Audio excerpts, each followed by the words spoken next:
एक दिन एक अजीब आदमी वटायो फकीर के पास आया। उसके हाथ में एक बड़ा संदूक था, लेकिन चेहरा डरपोक और छुपा छुपा सा लग रहा था। वटायो फकीर, मुझे एक मसला है, क्या तू मेरी मदद करेगा? मेरी मदद का तरीका थोड़ा अलग होता है, मगर बोल, क्या मसला है? मुझे किसी पर भरोसा नहीं, मगर लोग कहते हैं तू ईमानदार है। यह संदूक एक अमानत है, तुझे संभालना होगा। मैं इसे लेने वापस आऊंगा। अमानत है? ठीक है भाई, ये संदूक यहीं रहेगा, जब चाहो ले जाना। अरे, ये तो बहुत भारी है, इसमें क्या हो सकता है? शायद सोना या हीरे हैं।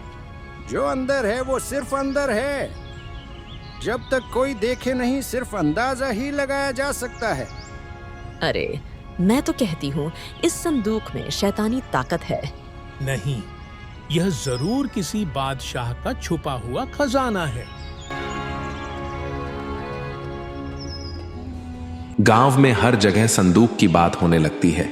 लोग अपनी अपनी कहानियां बनाने लगते हैं।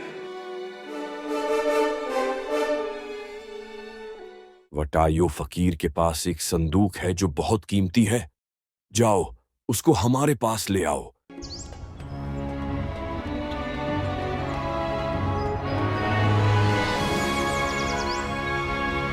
बादशाह के सिपाही वटायो फकीर और उस संदूक को महल ले आते हैं।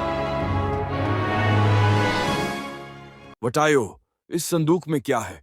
हुजूर, ये अमानत है, और जब तक अमानत का मालिक ना आए मैं इसे नहीं खोलूंगा। मैं सिंध का बादशाह हूँ, हुक्म देता हूँ, इसे खोल। हुजूर, ये तो एक पुरानी जूती निकली। ये क्या मजाक है? ये कैसा संदूक था? बादशाह सलामत, आपको क्या लगा था कि हर भारी संदूक सोना ही होता है? हर चमकने वाली चीज सोना नहीं होती।